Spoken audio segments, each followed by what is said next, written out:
What's going on, everybody? DeKoven Riggins here with Notis Studios. And I know what you're thinking. Where can I get one of those fly Notis Studios t-shirts I see you guys wearing in all your videos? Well, you're in luck. If you go over to www.notisstudios.com, click on merch, and you can pick up one of these t-shirts, long sleeve, short sleeve, or even a hoodie. Whatever fancies you, go pick one up. That helps us continue to create more and more content like the YouTube videos that we put out, our short films, and even our feature films. Go over and support us, and welcome to the Notis Studios family.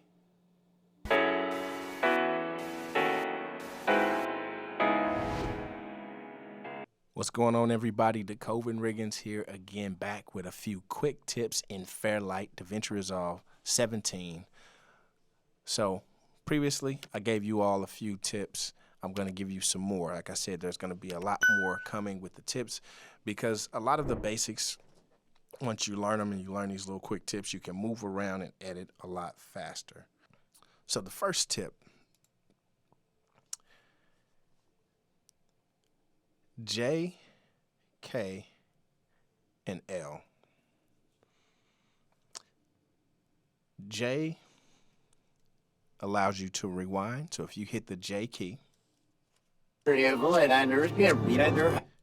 allows you to stop. L Heard that he raped plays her it in that forward. elevator. L plays forward, J plays in reverse, and K stops. So if you ever want to just get a quick little listen, if you want to see what something sounds like in reverse really fast, the more you click it, the faster it goes, forward or backwards. And then, of course, like I said, K is stop. So our tip number one is J, K, and L. J for reverse, K for stop, L for play forward. And you can, again, double tap to play as fast forward or backwards as you want. Double tap J or double tap L, and K you can use to stop. Tip number two.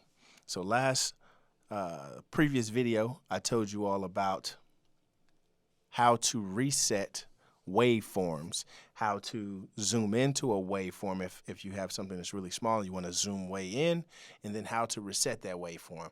Now I want to show you how to reset the volume if you actually change the volume, because we know when we change the waveform, it doesn't change the volume. But what if you changed the volume and you want to get it back to 0 without trying to struggle to pull it back down and say, oh, it's bouncing between and I can't get it back? Then all you need to do is double click the line, and that sets it right back to 0. Tip number three, using shortcuts to get around the menu bar up here. So if you hover over these things, it tells you exactly what the shortcut is. So selection mode for the arrow is A.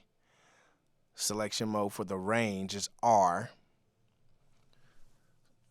This is the edit selection tool, which is a combination of all of these tools here, which doesn't have a shortcut, so you have to click on it. And then the blade. Now, the blade used to be B or razor. It used to be B. When you click B, your cursor would turn into a razor blade and allow you to just click and cut. It seems as in 17.3 and 0.1, I think is what I have currently. You can't do that anymore. So now all you can do is Command B if you're using a Mac, Command B. So those are your shortcuts here. So if I click R, I get my range tool. My range tool allows me to do some cool little selections and different things here. If I click off of this, it clears my range tool. And again, if I click A, then I can select things specifically. And then if I, again, Command B, it'll allow me to cut where the playhead is.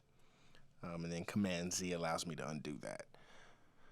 So that's how you quickly navigate through your toolbar. Number four, the stop and go position.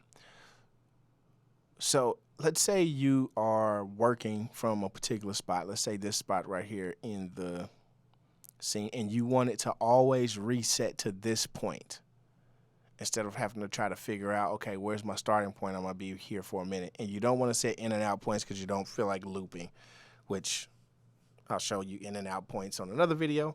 But let's say you just want it, every time you stop it, to come back here. If you go up to the stop and you right click it, it gives you this thing called stop and go to the last position. If you click on that, anytime you play, and remember, and you stop it, it goes right back to the last place your playhead was. And even if you move the playhead, wherever you move the playhead to, that starts your new position. Number 5, markers. What are markers? So if you look up here, you have the option to click a marker. You can click it, or you could come here and select a color and click that color. Or if you hover over it, it shows you that the quick key is M. So if you hit M, you get to set a marker.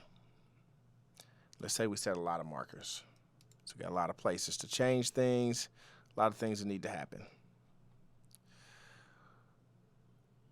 A quick way to navigate between markers, if your job is to just fix what's at these markers, the way to navigate between it is to go shift up or down will move you through the markers, right? So now I'm pushing down, but if I push up, I go back.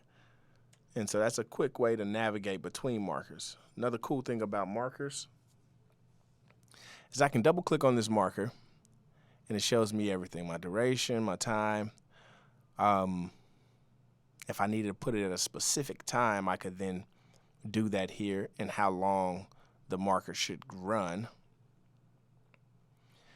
And then I can change the name, I can add notes or keywords.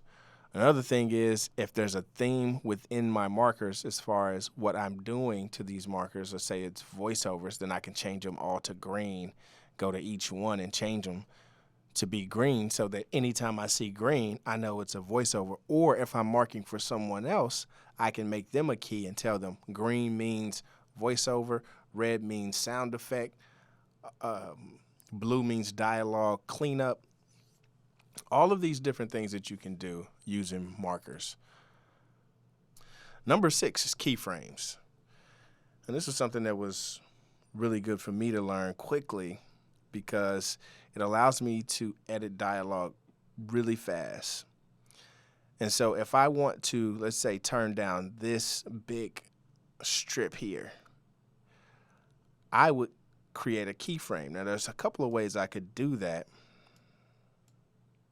One is I could place my playhead here, go over to the inspector,